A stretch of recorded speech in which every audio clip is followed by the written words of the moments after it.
Digit Life Insurance presents Fantastic Fables. उनकी कहानी उनकी जुबानी।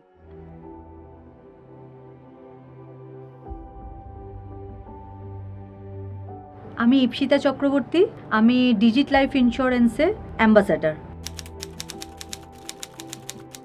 ফার্স্ট ডে আমার মনে আছে এখনো, ওটা আমার কাছে ফার্স্ট মেমোরেবল ডে। 5টা এনওপি, নাম্বার অফ পলিসি 5টা, আমি সেদিনকে আমার লগ ইন হয় ফার্স্ট ডেতে, এবং হল অফ ফেম তখন ছিল, দেওয়ালে একটা সুন্দর ছবি ফেমের মধ্যে দেওয়া হতো এবং অ্যাপ্রিসিয়েশনস অনেক। তো আমার সেদিনকে মনে হলো একটা কথা যে আমি ইনকাম তো সবাই কিছু না কিছু তার যোগ্যতা দিয়ে করতেই করে, বাট অ্যাপ্রিসিয়েশন কজন পায়, সেটা হচ্ছে মোস্ট ইম্পর্টেন্ট আমাদের লাইফে। আমি পোস্ট অফিসে যখন 12 বছর কাজ করেছি, সেখানে আমাকে কোনো সার্টিফিকেট কেউ দেয়নি এসে। আমি হয়তো কয়েক কোটি টাকার কাজ করেছি, বাট আমাকে কেউ কোনো সার্টিফাইও করেনি, বা কোনো আমার আরএনআরও সেরকমভাবে দেয়নি, বা আমি কোনো গিফটসও সেরকমভাবে পাইনি। আমার এই জায়গাটা ভীষণ ভালো লাগলো। আমি আস্তে আস্তে পোস্ট অফিসটাকে অফ করে দিয়ে আমি টোটালি এখানে টাইমটা দিতে শুরু করলাম। হ্যাঁ, আমি যখন 12 বছর পোস্ট অফিসে থাকার পরে যখন ইন্স্যুরেন্স সেগমেন্টে আমি যখন জাম্প করলাম, তখন অনেকেই আমাকে বলেছিলেন যে কি ইন্স্যুরেন্সে ঢুকছিস, কিছুই না হবে না, এখানে কেউ ইন্স্যুরেন্স করে নাকি আমাদের, আর করেই বা কী হবে, সেই তো এলআইসি। আমি থাকতে থাকতে আমি কিছু এনজয় করব না, আমার নেক্সট জেনারেশন সেটা এনজয় করবে, তো সেটা আমার কোনো কাজেই লাগবে না, ফলে সেরকমভাবে তুই রেসপন্স পাবিও না। তো আমার তখন একটা চ্যালেঞ্জ এসে গেছিলো যে আমাকে এই জায়গাটা ঘুরে দাঁড়াতেই হবে।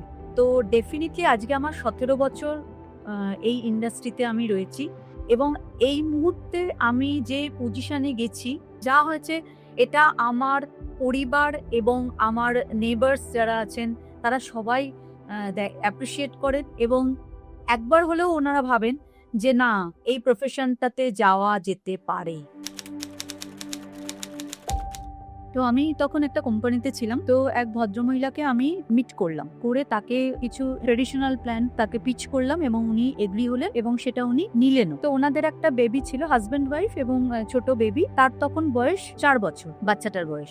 তার হাজব্যান্ড মারা যায়, মানে ওনার সাথেই যে হবে এটা আমি ভাবতে পারিনি। তখন বাচ্চাটার বয়স মোস্ট প্রবাবলি 20। ভদ্রমহিলা হঠাৎ করে হার্ট অ্যাটাক করে মারা যান। আমি যেগুলো করিয়েছিলাম সেগুলো থেকে তখন বাচ্চাটির মাসির হাতে আমি তখন 22 লক্ষ টাকা তুলে দিয়েছিলাম।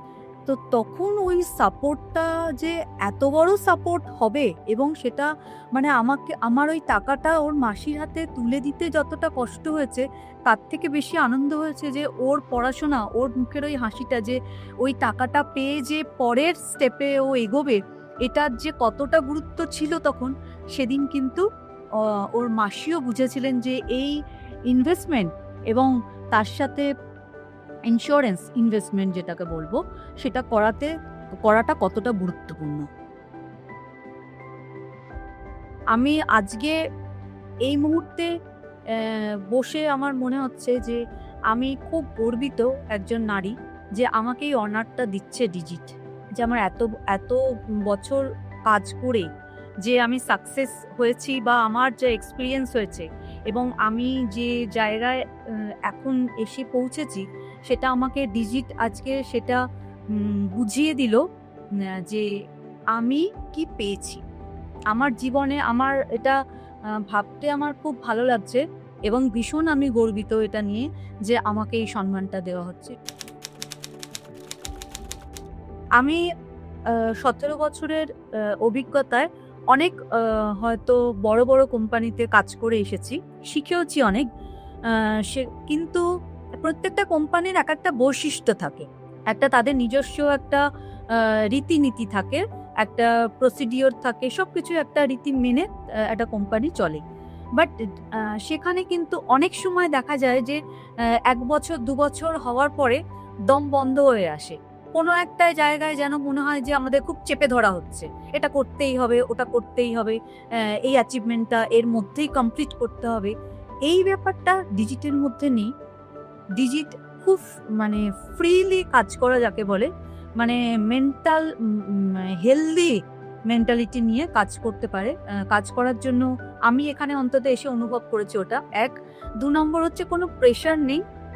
3 নম্বর যেটা আছে, যে ডিজিটের যে চিন্তা ভাবনা, ইনকামের যে জায়গাগুলো আমরা অনেক কোম্পানি দিচ্ছে না, সেগুলো ডিজিট দিচ্ছে। তো সেরকমই আমি বলবো যে ডিজিটের অফিসে ঢুকলে যেটা মনে হয় সবসময়, যে একটা কালারফুল একটা পুরো অ্যাটমসফিয়ারটা এত সুন্দর যে কাজ করতে ইচ্ছা করবে, এবং খুব মানে ক্লোজ হতে, মানে এক এক সময় হয় না যে অফিসে আমরা তো ফ্রিল্যান্সিং কাজ করি, তো আমরা রোজ রোজ কেন অফিসে যাব, এই যে রোজ রোজ অফিসে যাব কেন, এই যে মেন্টালিটিটা আসা, সেটা আসবে না। ডিজিটটা ডিফারেন্ট একটা ক্যাফেটেরিয়া মানে কনসেপ্টে অফিস তৈরি হয়েছে।